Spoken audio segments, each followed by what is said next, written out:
Hello friends, তো তোমাদের জন্য আমি আবার হাজির হয়ে গেলাম আর একটা নতুন রেসিপি নিয়ে। তো তোমরা দেখতেই পাচ্ছ চিচিঙ্গা হাতে। তো আজকে আমি চিচিঙ্গা রান্না করব গাইজ। এটা আমি প্রথমবার রান্না করছি। কে কে খেয়েছো চিচিঙ্গা আমাকে কমেন্ট করে বলো, আর কে কেমন করে রান্না করো সেটাও বলো কমেন্ট করে। তো যাই হোক, আমি কি করে করছি সেটা তোমাদের সঙ্গে শেয়ার করছি, চলো।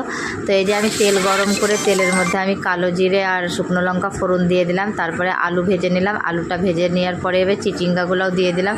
এবার এগুলোকে আমি ভালো করে ভেজে নেব হালকা করে, দিয়ে ঢাকা দিয়ে দিয়ে নুন দিয়ে দিলাম একটু, যাতে তাড়াতাড়ি সেদ্ধ হয়ে যায়। কারণ চিচিঙ্গা মনে হয় তাড়াতাড়ি সেদ্ধ হয়ে যায়, বাট আলুটা একটু দেরি করে হয়, তার জন্য। তো এই যে আমি আর একটা মাছের তেলও রাখা রয়েছিল। তো আমি কি করব, তো আমি এর মধ্যে দিয়ে তেলটাও রান্না করে নিচ্ছি আর কি। তেল না পটকা বলে, যাই হোক আমি জানি না সঠিক। তো তোমরা অবশ্যই বলো কি বলে এটাকে। তো এই যে তারপরে রসুন কুচি দিয়ে দিলাম। রসুন কুচি দেওয়ার পরে পেঁয়াজ কুচিটাও দিয়ে দিলাম, দিয়ে ভালো করে ভেজে নেব। ভেজে নেওয়ার পরে মশলা তো দেবো, চলো কী কী মশলা দেবো দেখাচ্ছি তোমাদের। তো এই যে দিয়ে দিলাম আদা রসুন আর কাঁচা লঙ্কার পেস্ট, আর টমেটো কুচি, আর দুটো কাঁচা লঙ্কাকে মাঝখান থেকে চিড়ে রেখেছিলাম সেটাও দিয়ে দিলাম। দিয়ে ভালো করে এটাকে নেড়ে চেড়ে নেব টমেটো আর পেঁয়াজটা সফট হওয়া পর্যন্ত।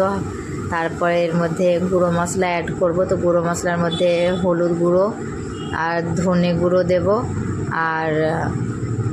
আর কি দেবো আমি নিজেই ভুলে গেলাম রান্না।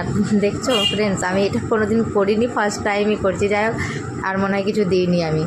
তো এই যে জলটা দিয়ে দিলাম, দিয়ে একটু ভালো করে নেড়ে চেড়ে নেব, কারণ তলায় লেগে যাচ্ছিলো, একটু তেল কম হয়ে গেছে তার জন্য।